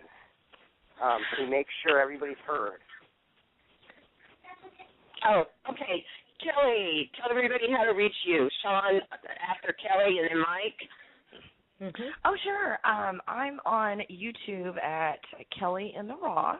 I'm also on Facebook as Kelly Coffee. You can also find me on Twitter at Kelly Coffee. And it's Kelli. Yes, Kelly with an I, coffee like you drink. Okay, Sean. Yeah, you guys can find out all the information on my latest projects and upcoming projects at my personal website, which is SeanPiccinino.com. That's SHAUN, P as in Peter, ICCININO.com. Mike. Okay, everybody can find me on Twitter, Beyond_Mike, Facebook, The Light Worker 333, or just Mike Loop. You can find me there. My website is currently down at the moment, but it's MikeLoop.net. It should be up, and I think in about a few days it will be back up. So find me there. Oh, and on YouTube, just type in The Light Worker 333. I'm on YouTube. I always have different videos and promos for Beyond Expo that I'm posting and making new things. So check it out. Marvelous. Yeah, and Guy is GuyGrundy.com. So it's GuyGrundy.com. And Sean, tell us, Steve is, what's his website? Oh, yeah, well, you can find, obviously you can find Steve Peace at, on Facebook, and WutongMountain.com is one of his websites. He's also got AFKColorado.com, I believe, and that's his Academy of Kung Fu in Colorado. So, yeah, look for him there, and, of course, you can always look up the Academy of Kung Fu on Facebook as well. And I believe Bill's website is BillBean.net, I believe. Yep, that's correct. I'm kind of thinking it's Bill Bean. Also, many thanks to, and it's Aspire, ASPYR Communications. He does all of our public relations for us. It's Mr. Travis Short, and he is awesome. We love him. Oh, yeah. I can't wait to meet him. Yeah, I can't say enough about him, and I hope I'm not leaving out. Louis, I really don't know, Mike. Do you know if he has a website? He's a sociologist, by the way, Louis Gonzalez, that's going to be at the expo as well. So we've got so many wonderful people. Go to www.beyondexpolasvegas.com. We're also, please go like us. We're trying to get a lot of likes on Facebook. It's Beyond Expo. And we also have Beyond Film Festival. We're also on Twitter. Just type in Beyond Expo and you'll get us. And we're also on Instagram. So we're everywhere. I heard that was a good site to be on these days, Instagram. It is. If I could say why I'm doing this event, after I died, I became, I guess, super sensitive. I was able to sense a lot of things, and I've encountered the energies of a lot of people. And I went to my son's high school one day to meet him, and while I was there, this boy passed beside me, and I don't know how to adequately explain it, but his energy, when he passed beside me, I felt like I needed to drop to my knees and bow down to him, is the best way to explain it, but on, I guess, a cosmic level. But that's the feeling I got as an earthly person in this body, that I should drop to my knees and bow down to him. Not because I was told to, but I felt like I was in the presence of royalty. And I thought, gosh, this guy, I didn't see him. He just passed by me. I saw him in my peripheral vision. And I thought, this guy's got to be, the quarterback of the football team or something, to have this energy coming from him. Mm-hmm. And after he passed, I didn't see his face. After he passed, I asked my son, I said, who is he? What is it about him? And he said, Mom, he has Down syndrome. Wow. And I said, oh, my gosh. The ones that I have encountered that have these, I don't know what you want to word them, disabilities, if you will, They are one of the higher beings in this universe that have come here to have an experience and have one of the most difficult experiences that you can have on this planet. And that's why I'm doing this. Wow. Thank you again for your story, too. That's amazing. That was amazing, yes. Yes. And there'll be more at the event. Oh, great. Yeah, just come. We're trying. Sean's mother, by the way, Sean's mother had a very similar experience to Kelly. And I don't know if I told you, Kelly, or if you saw Sean's post, but his mom died and came back, and he said it's almost exactly what you described. So I want to talk to her. Yeah, what really struck me about your story was the fact of realizing all the fears that we have before having that experience, and then them all disappearing. It's exactly how my mother felt. Mhm. Yeah. Yes, it's wonderful. We're also Sunday Into the Light, one of our other shows. We're going to have another person that went through an NED, and it's very similar to your story as well. So there's got to be something to that. That's cool. Well, and Friday we're going to have Andrea Perron on with us on Mystic Moon Cafe. What is it, 9 to 11 on right Eastern time? Central time. Well, you guys send it to my post, to my Facebook, and I will share like crazy. Awesome. Wonderful. Thank you. She is an amazing woman, and we're going to play a little game called Fact and Fiction with her experience versus the movie. She's a great person, so we can't wait to have her on again. And did I get everybody? Yeah, I think I got all our shows coming up, right? I'll go backwards. You guys just send it over to us. We'll put it on Beyond's Facebook. We'll put it on ours. Everybody will share, and Mike, we'll all share it. So just make sure we get it, and whatever you want us to share, we'll do it. And you just got to come and be with us at Beyond Expo. We would love to have you. Oh, I wish I could. I'm waiting for the next one. I know you're gonna have more. I know it. Yes, we will. I'm gonna share that a lot as well. Oh, you guys are awesome. We'll even mention it on the air. Thank you so much for having us on. Absolutely, and feel free to come back. Anytime you all want to. Pardon? It's been I interrupted Wendy. Sorry. No, go ahead, Seth. It's all you. Oh, no. Okay, but only if you promise to say what you said after I'm going to say. Okay. Okay, I just wanted I jumped in there because of this feeling, this overwhelming feeling that it's such an honor to talk to all of you. Oh, thank you. Aww. It's such an honor we're so happy you had us on. We enjoyed it. You guys have a wonderful evening. Night, Kelly. You too. Thank you so much. Okay, I'll talk to you later. Bye. Good night.